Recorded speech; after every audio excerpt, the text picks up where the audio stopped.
being able to have that competitive edge by knowing, one, which properties really are most likely to sell based off of the ranking system and all of our data points. Also, it's by the county too. So with that in mind, there's a ton of insights and data just on that county alone that allows you to make smarter marketing decisions. So essentially our data with the way that our data comes with paired with some of our AI powered tools, it's really allowing you to have that strategic compass to know where to focus your time and money to increase your ROI.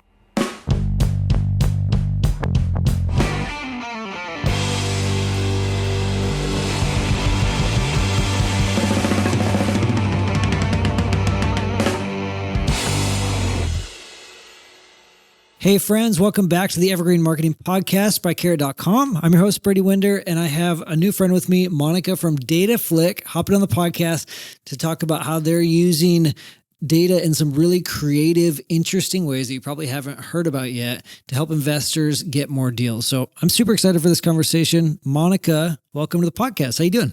Hey Brady, I'm doing good. Thanks so much for having me. Good. Yeah, absolutely. We've had this on the books for a while, and so I'm really excited to kind of get to know better a little bit about what DataFlick does and how you guys help people and some of the tools you guys are coming out with. But yeah, as we get into it, tell me a little bit about yourself. What pumps you up?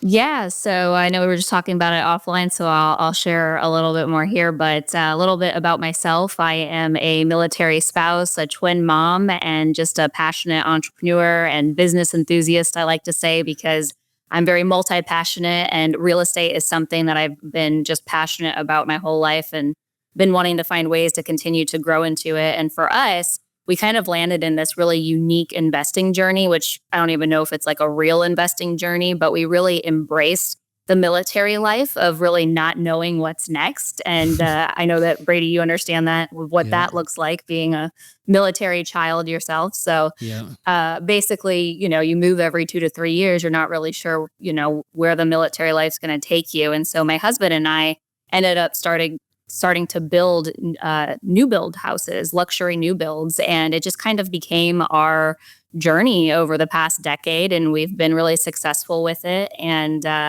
here I am now at DataFlick as VP of Partnerships. And it's been really great because I get to continue learning and growing and supporting investors that also share the same passion. So it's been a fun journey.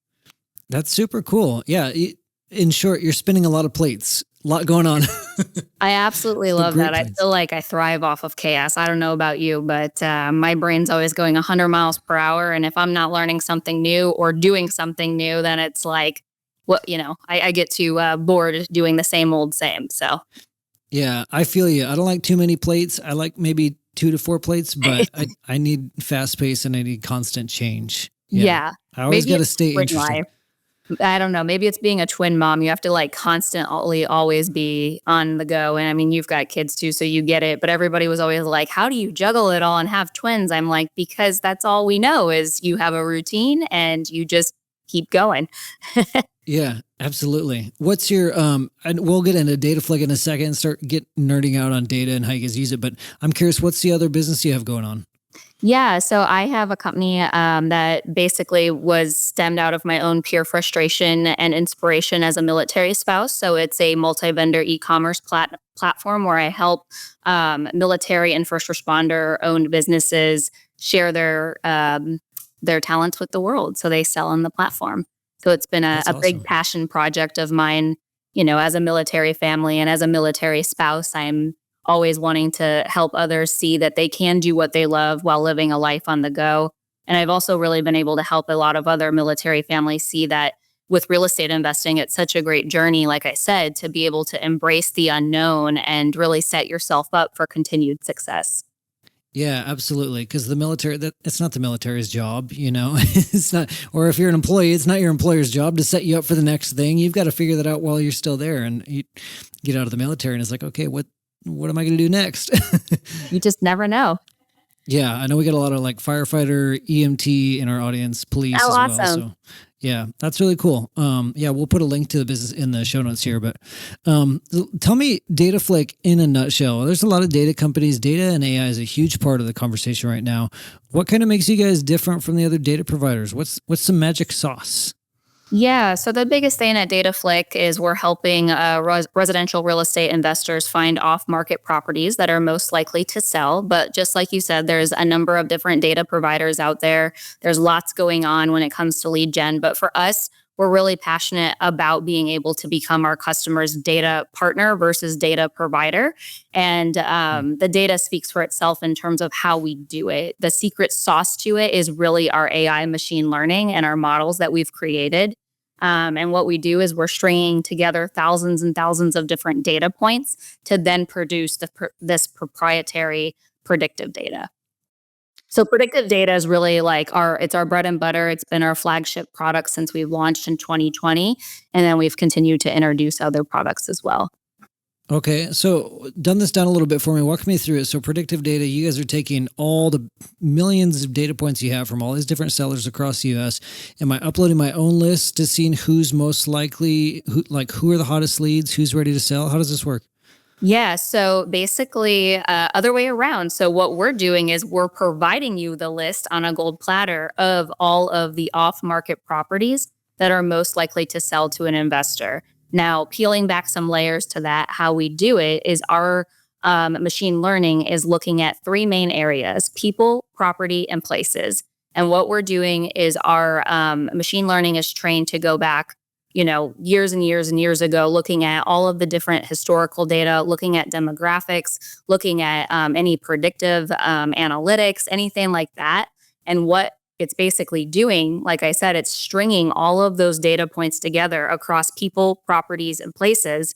And it's saying, hey, just letting you know, investor, this address, this property is most likely to sell to an investor based off of who they are, their history, the location, maybe some things that they've gone through on their journey. And what it's really doing is it's allowing investors to then get ahead of the game by really talking to these sellers, talking to them about, hey, maybe not right now, but maybe in the next 4 months, you might be interested in selling your property to an investor like myself, just because all the data points are pointing at this person is most likely to sell within the next 4 months.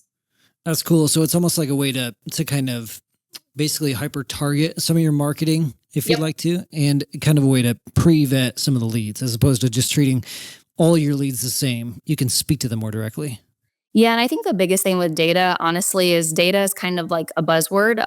Oftentimes everybody's like, oh yeah, I know I need data to be successful, but it's like, how do I actually use data to get good deals? And that is something that is super important to us, because if you think about it, you can have the best data in the world. Think about it kind of like a car, right? If you put the best gas inside of a car and you don't have an engine, you're not able to move. And for us, we're providing our customers with good data that has to also be paired with good marketing in order to bring those leads to the table. So what happens, and if you don't mind, I'll kind of like walk you through it a little bit, because I think it paints a better picture of how to use data for growth. On the predictive side of things, basically what's happening is predictive data is a really great long-term strategy. It's not a great strategy for short-term. So that's something that we always stress, is that we do have data available for short-term strategy, which would be more niche data. That's covering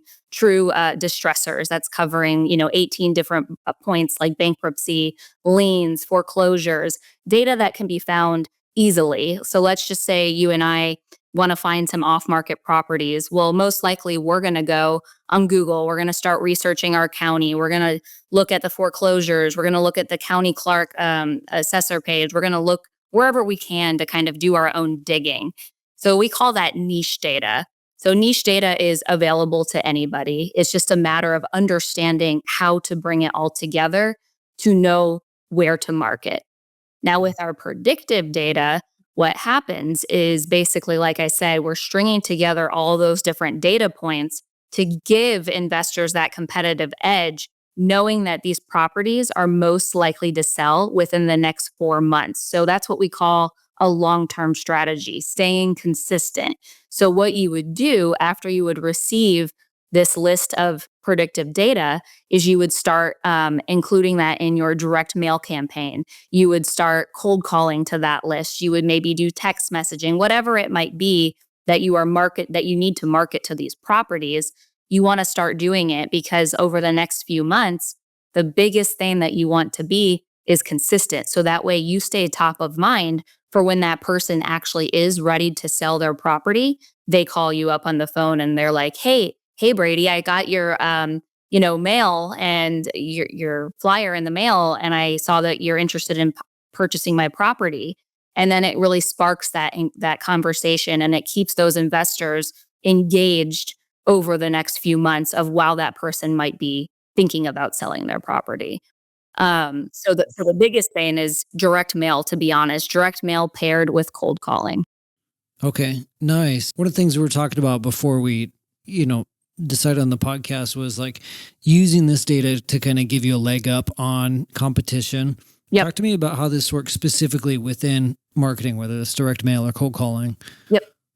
So the data itself, it's really easy to understand in a way because we've made it that way. So like I said, it's coming over on a gold platter where it has an investor score on it that's from 0 to 100. And what we're doing is we're ranking those properties on the ones that are most likely to sell quicker. So that way, maybe you only have XYZ budget for marketing. Now you know which properties on that list to really zone in and to put budget behind. And then you can start to work your way through maybe in batches, maybe later on, sending out more as you go kind of thing. But really being able to have that competitive edge by knowing, one, which properties really are most likely to sell based off of the ranking system and all of our data points. Also, it's by the county too. So with that in mind, there's a ton of insights and data just on that county alone that allows you to make smarter marketing decisions. So for example, there's many counties that we've had people come to us and they say, oh yeah, I want to start investing in this county. And then our team will look at that county and based off all the data that we have, behind the scenes and on our market map and everything, we will advise them if that's going to be a good county or not, because some counties in reality are just not great. And what happens from a marketing standpoint is a lot of investors are just burning through time and money and not really knowing exactly where to zone in on their marketing. So essentially our data with the way that our data comes with paired with some of our AI powered tools, it's really allowing you to have that strategic compass to know where to focus your time and money to increase your ROI. Interesting. Yeah. Are there any other ways you guys are using AI, whether that's like directly in the software or, help, advice you're giving investors to use AI outside DataFlick? Yeah, so we've got a really cool tool called our market map tool, and I've seen this. I played with it. It is super cool. I love it. Cool. Like I live in that tool myself, especially when I'm working, with customers and being able to see what makes the most sense. I mean, you're able to see all of those insights, like I said, people, property, and places, but in an easy, digestible view and a snapshot. And it also has a buy box, which is really cool because it updates in live time. So once you've filled out information of what you want your buy box to look like, it'll actually update and show you exactly how many pieces of direct mail that you need to be sending to that specific buy box in that county. So that's one of our most powerful tools. And to be honest, it's really great because it comes free with any data product purchase, which I love because it's one of those things that you're going to use over and over again. It is that strategic compass, like I mentioned. Give me it's a map. We know this, but what's it help you do? Yes. So on the market map, basically you can break information down by zip code. So you start out at the county level and then you can dial it all the way into whatever specific zip codes you're interested in. And essentially what it's doing is it's telling you what the medium home prices, how many transactions have happened from an investor in that specific area. It gives you rental information. It gives you that buy box information. You can also zone in per neighborhood, and you can click into a specific neighborhood, and it's going to tell you how many investor transactions have happened, over a certain time period. It's letting you know that medium home value. So it's really setting you up to streamline not only the way that you're positioning your marketing, but to also know how to connect better with those potential opportunities in that area. I was going to ask you about that. So if you're sending direct mail to all these different places, how does, knowing who to target change? If I'm a customer at DataFlick, how does this change what I'm putting on my postcards? How does this change my copy and my positioning? Are people trying all different types of postcards? Yes.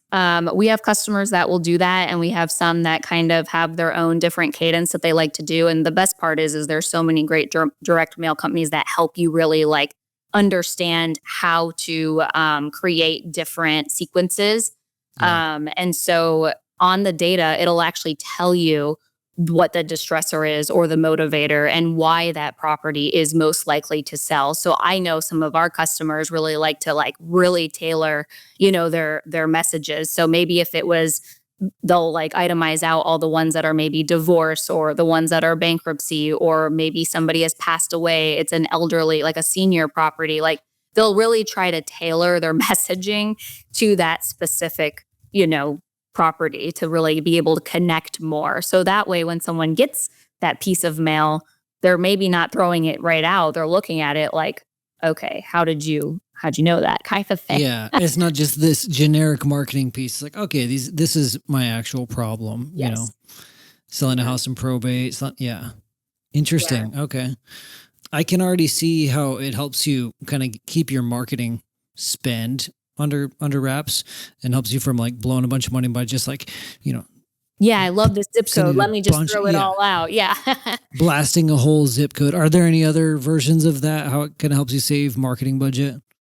Well, so the biggest thing, I kind of want to go back to just data in general really fast, because I feel like you said, we've got our AI powered tools. The market map is awesome. The buy box is awesome. But really at the end of the day, with data, you're getting a bunch of data. I mean, it's a list depending on the county size. I mean, it can be a very big list of data. And so the biggest thing that we stress all the time for those looking to leverage data for more growth is to have systems in place. So being able to have, a CRM and record management system, because what's going to happen is when you're going through that list, whether you're cold calling, whether you're sending out direct mail, is you're not going to have a way to track what leads are, moving forward and what leads are just, not good at this time kind of thing. So the biggest piece to having success with using data to power your marketing more effectively and to be able to reach these properties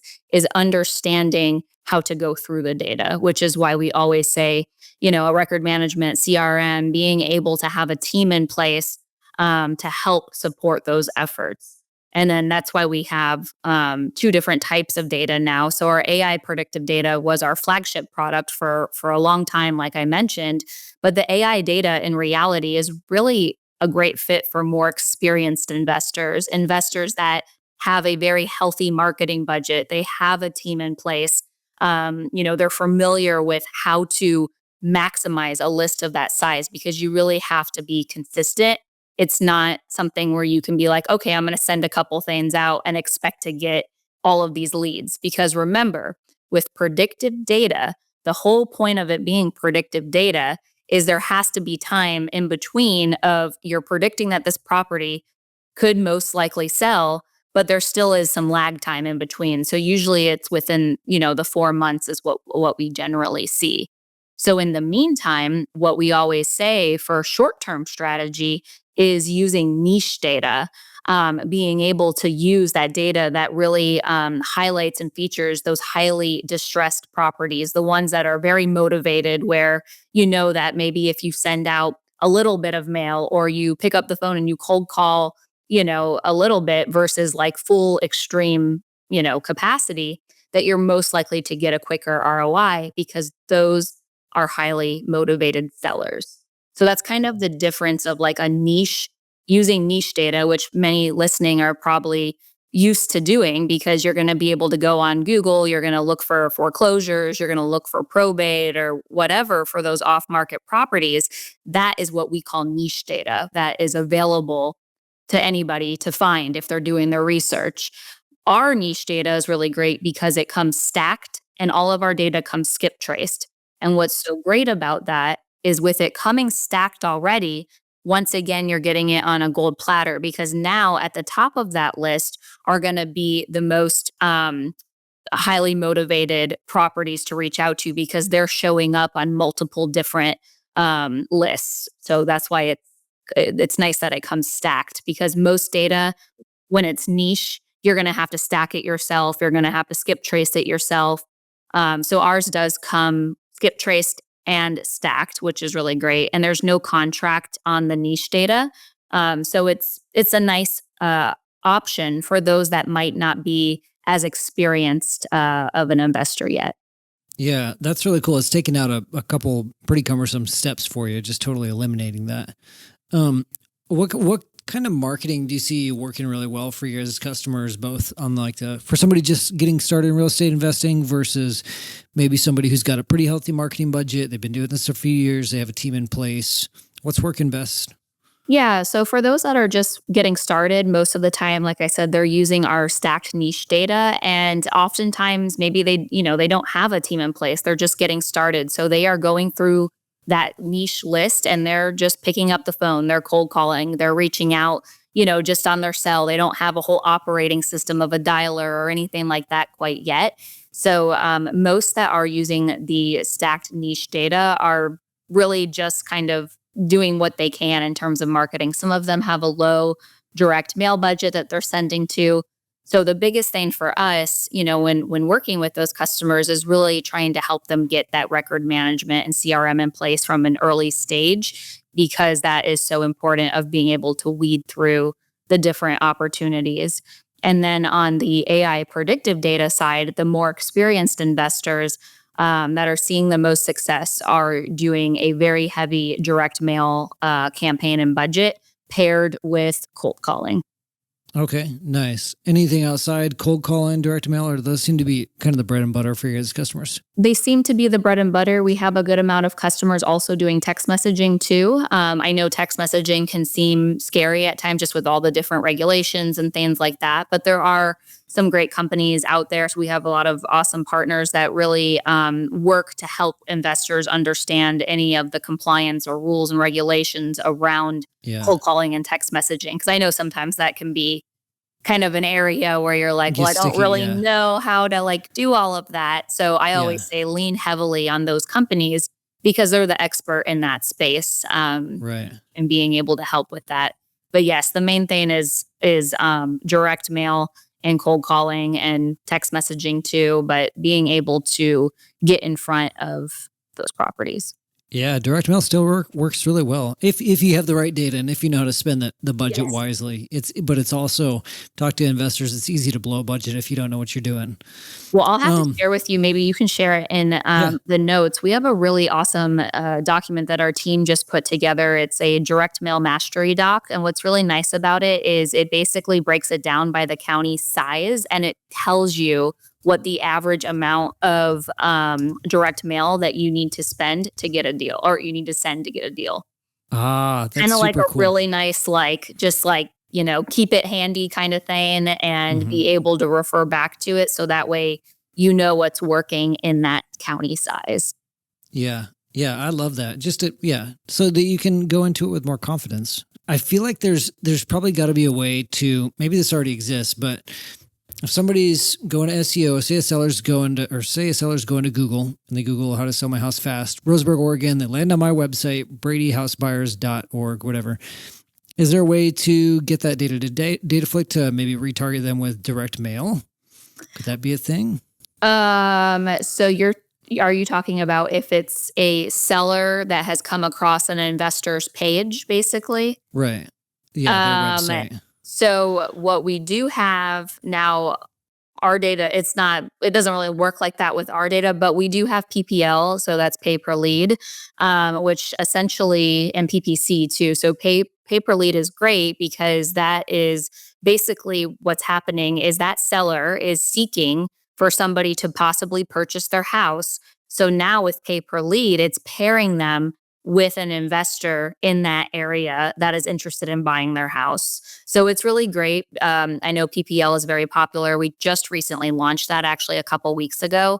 And what's nice about PPL is you can be an investor that's new, you can be an experienced investor, but what's great is you don't really have to worry about having a big marketing budget, because essentially what's happening is that seller is reaching out because they are seeking to explore the opportunity of somebody buying their house, and then that buyer is now coming in. So it's like a matchmaking service essentially. Okay, that's cool. That's cool. I Yeah. didn't know you guys were doing PPL and PPC. Nice. Yeah, I mean, I know you're familiar with all of it, Yeah. how it all works, but just for those that, might not be too well versed on PPL, but yes, we have PPC too, which is great. We always talk about PPC is really great being part of that more long-term strategy, because now you're staying top of mind, and PPL works really nicely into the short-term, long-term strategy too. Yeah, we teach people that all the time. I mean, PPC, especially for like brand recognition, especially if someone's trying to Google your business name. But even in the short term, if like you're just getting started, you have the marketing budget and you just need to get leads in the door faster, either pay per lead or PPC, while people are working on their SEO, since SEO is a long-term game. Yep. SEO is great though. I know it's long term, but I know that you guys are really great at all of that stuff, and I do believe it's something that we are always stressing to our customers on the data side of things. Is once again, consistency is key. Always stay top of mind. Continue to do everything, even though it kind of goes into that long term strategy. And we all know we want a really quick ROI, but at the end of the day, we talked about staying ahead of the competition. And if you really want to stay ahead of the competition, you got to keep lights on. You have to continuously work on all of those things, whether it's SEO or, PPC or whatever it might be. Yeah. You got to stay top of mind. What are some of your customers' like favorite features? Is it the things you've mentioned, or is there anything else that kind of stands out? I would say the biggest thing is just the data itself. The data is very robust. It comes over very easily for them to be able to take that data and now upload it into their marketing channels, whether it's, direct mail, they're uploading it in to start a campaign in, and really just being able to have those tools available in their DataFlick dashboard, the market map and buy box. They really just kind of all go hand in hand with, okay, hey, here's data, here's all of this information, but now what kind of thing? So really trying to help our customers make sure that they can make more educated guesses based off of what the data is showing, where to make those next moves. And I was thinking about a thing I wanted to share. I was actually talking to one of our co-founders about this earlier, and I was like, oh my gosh, this is such a great way to think of it, because oftentimes predictive data, you're like, okay, I can't really wrap my brain around like really what all that means. And he was like, think about it like this. Try to picture like 100 plus, 1,000 plus different data points in your brain, and try to like just see if you could like relate even like maybe a handful of them together. Like, I mean, it's just not possible. Like, you just can't figure out what data point goes with what. Like, you're scrambling, right? And so the best part about that is machine learning, the AI powered machine learning that we've created with our predictive data, is it's doing what we cannot do as humans. So even though our brains can't like compute, okay, this goes with this goes with that kind of thing, the machine learning is continuously getting smarter and pulling all of those strings together for us. Helping you to find the best sellers in your area. I mean, the goal is to work smarter, not harder, right? Right. Yeah, exactly. So that's cool. Well, awesome. I've enjoyed this convo. It's really cool. I've been looking forward to this for a while, getting to hear like all the different things you guys do. It's super interesting. It sounds like cutting edge stuff. I kind of got to bring it to a close for the sake of time. I got another podcast after this, but is there anything else you want to share with people you feel like they should know? No, just we would love to, share more about everything that we do on the data side. And like I said, our goal is to become your data partner versus just a provider. And we're really working hard on a ton of educational content and making sure that we can help our customers make those smarter decisions. Yeah. Awesome. Well, I appreciate you hopping on, Monica. It's been a good conversation. Everybody listening, watching, I'll put links in the show notes to the market map that Monica mentioned, and hopefully the direct mail thing as well. And if you guys want to check out DataFlick, check it out, marketplace.carrot.com. They're a trusted partner and friend of Carrot, so check them out. So if you guys enjoyed this episode, leave us a review on Apple Podcasts, share with a friend. Otherwise, we will see you on the next episode.